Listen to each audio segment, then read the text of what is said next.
আপনার চারপাশের হাজারো মানুষ আপনাকে বলবে কি করতে হবে, কিভাবে চলতে হবে। তারা আপনার জীবনকে তাদের নিজেদের ছকে ফেলতে চাইবে। আপনার ভেতরের স্বপ্নকে তারা ছোট মনে করবে। আপনার ক্ষমতা নিয়ে তারা সন্দেহ করবে।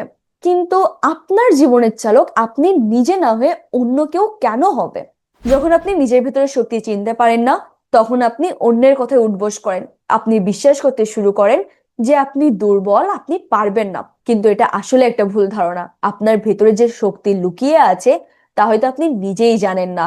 আপনার ভেতরে এই শক্তিটা হচ্ছে আপনার সাহস, আপনার জেদ, আপনার অদম্য ইচ্ছা শক্তি। এটা আপনাকে শেখায় কিভাবে ব্যর্থতাকে বুড়ো আঙুল দেখিয়ে আবারও উঠে দাঁড়াতে হয়।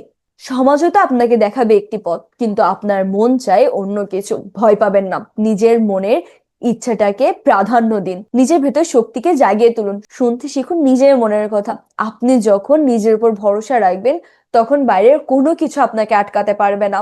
আপনার স্বপ্ন, আপনার জীবন, এই সব কিছুই আপনার। তাই এর নিয়ন্ত্রণ অন্য কাউকে দিবেন না। আপনার ভেতরের শক্তি আপনাকে সেই পথে নিয়ে যাবে যেখানে আপনি নিজেকে সফল ও সুখী দেখতে চান। তাই সময় এসেছে নিজেকে চেনার, নিজের ভেতরের শক্তিকে জানার। অন্যের কথা না শুনে নিজের কথা শুনুন।